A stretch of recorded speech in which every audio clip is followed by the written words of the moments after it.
All right, well, this one might be a little lengthy, might even be two parts, but let's just jump right into it. Have you ever put something on and suddenly like your child is just completely locked in? Their eyes are flickering back and forth side to side, but their body is completely still.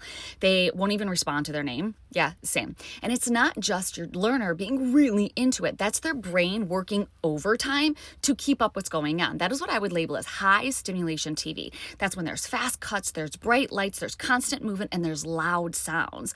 What it looks like when you're at home is that their eyes are darting back and forth. They're super zoned in. It's almost like they're not even blinking. You can say their name, nothing. And there's a complete meltdown when it's time to turn it off. So what's actually happening is that the screen keeps changing so fast that their brain gets hit with this constant new. And this quick hit of dopamine bursts over and over and over again. They're reacting. They're not really processing. The reality behind that is I want you to think movies or shows like Cocomelon or YouTube clips, or there's those faster paced cartoons. It's really what's out there now. Versus on the flip side, there's those low stim TV shows. They're slower paced, there's fewer cuts, they're calmer visuals, softer sounds, and they create a storyline. What that's going to look like at home is that they're going to watch, but their body stays relaxed. Their eyes stay in one place so much longer. They might look away or move around. That part, that's totally normal. So let's talk about what's happening in their brain with low stim TV.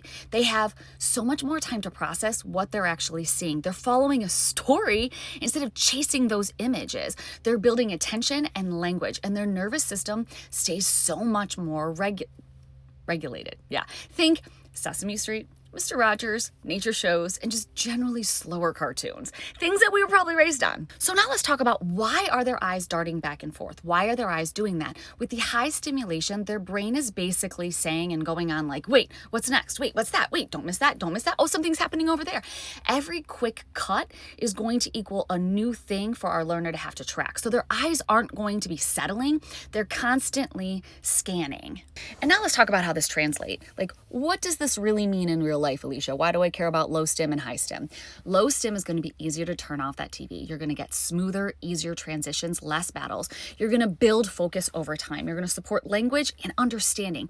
High stim, you're going to grab attention fast. It's very helpful sometimes. It keeps them occupied when you really need it, but it's so much harder to turn off, and it makes slower activities feel boring after a while.